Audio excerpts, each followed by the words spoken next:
Hello, everyone, and welcome to CE Institute. My name is Selena Belisle, and I am the founder and one of the instructors here at the school where we teach hot stone massage. Now, usually we teach CE certificate training to massage therapists, body workers, and cosmetologists, but we also have a lot of PTs and OTs and nurses, lots of people here for our quality, affordable training. Today, I'm going to tell you how to sanitize stones and stone equipment with hot stone massage practice.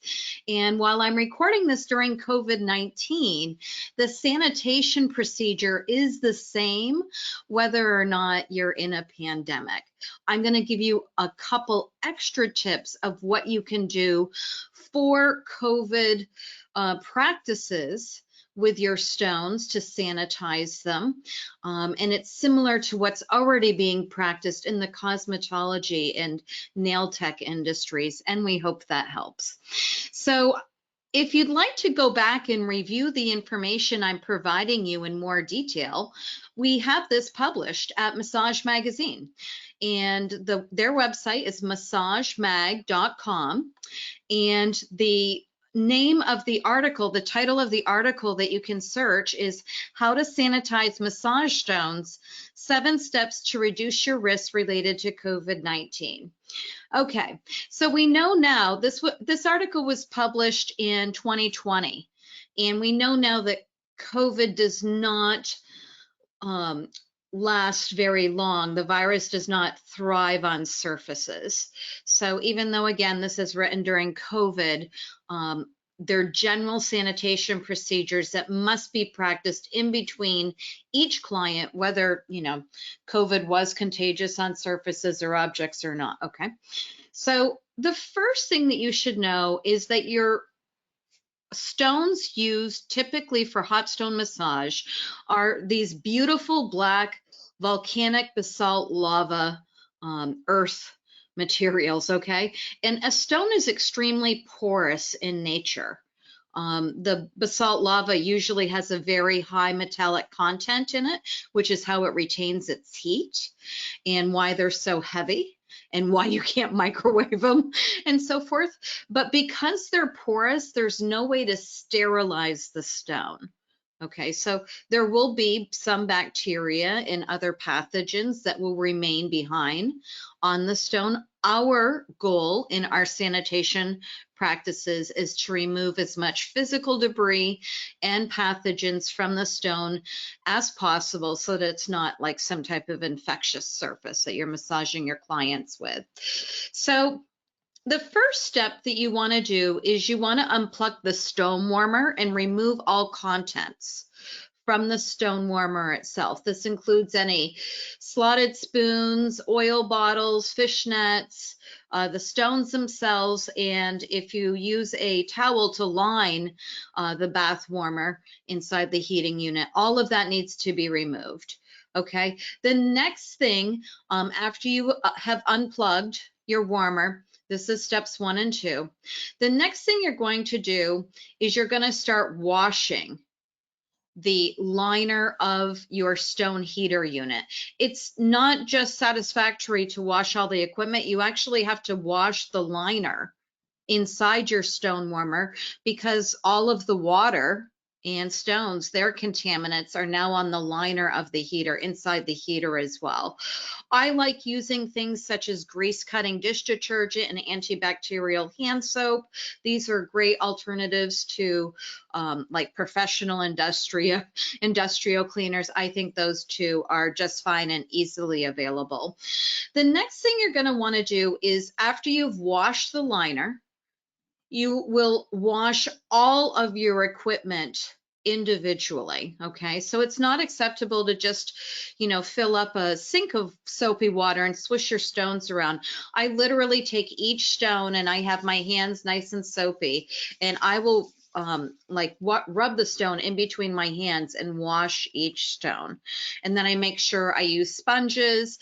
If my stones are immaculately clean, But if you have, say you've used a heavy grapeseed oil and they feel sticky, you can use things like toothbrushes and even nail brushes on the stone to try and remove some of that oily debris. If you do have oily debris on any of your equipment, try using a grease cutting dish detergent.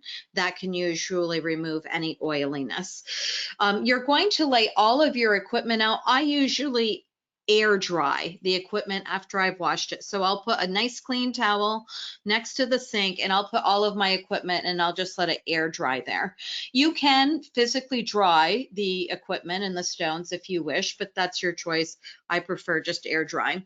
Now, for the number 5, for best sanitation, you can then apply a disinfectant after you've cleaned the stones and removed any physical debris that was on the equipment. With disinfection, I usually do not disinfect my stones. There was I forget if it was the CDC or EPA or where I saw it. I've done a lot of research in cleaning and sanitizing, and I teach this here at CE Institute.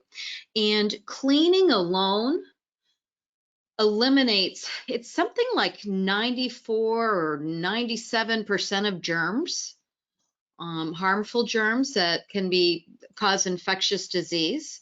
So it's pretty effective to just clean your stones as long as you're thorough in your cleaning. And that means individually washing with soap and water and then rinsing each piece of equipment individually. But if you want to go a step further and you want to achieve that 99% elimination of germs with a disinfectant that advertises this, you can, after the cleaning process, apply your disinfectant. You might be spraying a disinfectant. You can wipe with wipes. You could possibly soak if it's not harmful to the equipment.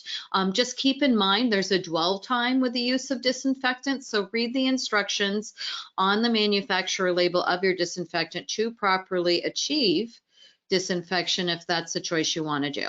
Again, I don't do it, but it is better sanitation practices to disinfect, so I'll leave that business decision to you. Now, when I start my new hot stone service again, I will take the liner, if it's removable from the heater, and insert it back into the heater. Sometimes we don't recommend it, but some people use turkey roasters, and those you cannot remove the liner. So you're literally washing the whole turkey roaster. The heating element is everything is exposed to water, so that's kind of a little dangerous. You might lose your whole element due to water exposure. We recommend using heating elements, heating hot bath units that you can remove a liner and wash it individually. So you're going to get your liner back in your heater, and we usually line them with white towels so that when you put the stones back in after they've been sanitized, that they're not clinging against the liner itself, because this is usually like porcelain or metal. The next thing you're going to do is just insert all of your equipment on top of your white towel. So all your stones, if you use meat thermometers, spotted spoons, fishnets to keep the cozy stones separate, all of this can go back into your hot stone unit. And we like keeping this equipment all stored in one place. So if you get a walk-in for hot stone massage, you're ready to practice. Your equipment's all in one place. Your goal now is to heat your hot stones as quickly as possible to provide that beautiful, warm thermal therapy feeling for this service.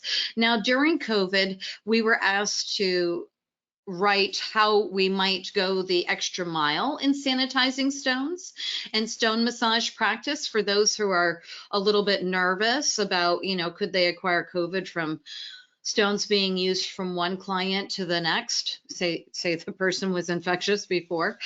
And again, we don't really feel that this is achievable now that we have more information about COVID and how it transmits.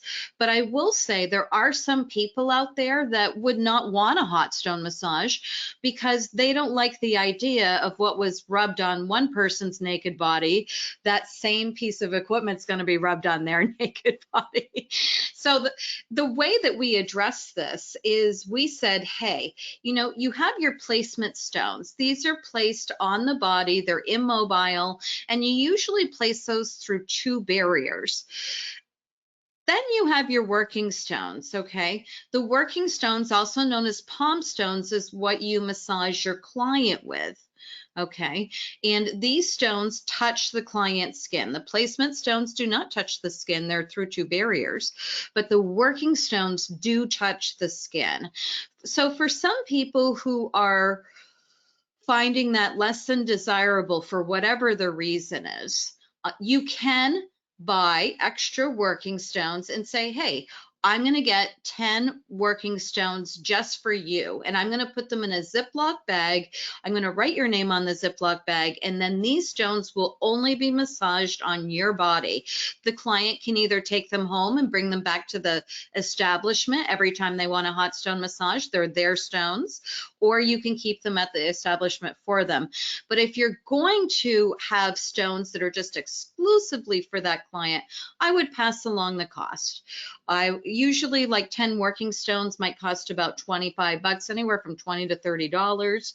So that's one of the things. Sure, no problem. We can have stones just for you, and they won't be used on anyone else, so it's only your germs. But it will cost 20 to 30 bucks to just have your own stones. And we think that's kind of a brilliant way to practice. In the cosmetology industry, they've been doing that with nail nippers and so forth. You have your own equipment, it's put at the salon, it's only used on you, and that's a great way to prevent the transmission of fungus from one client to the next. If the equipment's only being used on you, it's only your own germs and not anyone else's, and that will help prevent germ transmission. So massage therapy standards and safety. Please make sure that you check out websites such as the CDC or OSHA. They will have additional workplace sanitation practices if you want to learn more. And that's all we have to share with you guys today about how to sanitize your massage stones. I will tell you, back when I originally trained in hot stone massage in the 1990s, unfortunately, the way that we were trained, which was not correct, it was erroneous, is they were putting like 30 drops of tea tree essential oil into the bath. And tea tree essential oil has a great amount of antimicrobial properties to it. So I do feel that adding tea tree essential oil to your hot stone bath will decrease the amount of germs in the bath. 100%. 30 drops is a little excessive. By the end of the day, we all had headaches because it was just too much essential oil. It was overpowering to the senses. And they used to do massages all day with the same set of stones on multiple clients and say that the tea tree essential oil was just killing all the germs, which is not true. In your hot bath for stones, it's a warm, dark, moist environment. Germs thrive in things like a hot stone bath. So you can't just use tea tree essential oil and say, oh, this has killed the germs, I'm not going to wash the equipment in between clients. It doesn't work that way. There are germs that are going to survive in that bath despite the tea tree oil. All of your equipment, all of the stones, you have to empty the whole bath liner and even wash the liner. That is the only proper way to practice hot stone massage, is to make sure you sanitize the stones in between clients. You would never want a client to acquire an infectious disease due to improper sanitation practices. So if you would like more training, we are here at CE Institute. It's CE as in continuing education, ceinstitute.com.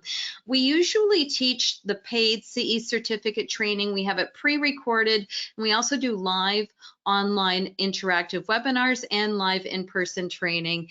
And until we're able to see you in a class, be safe.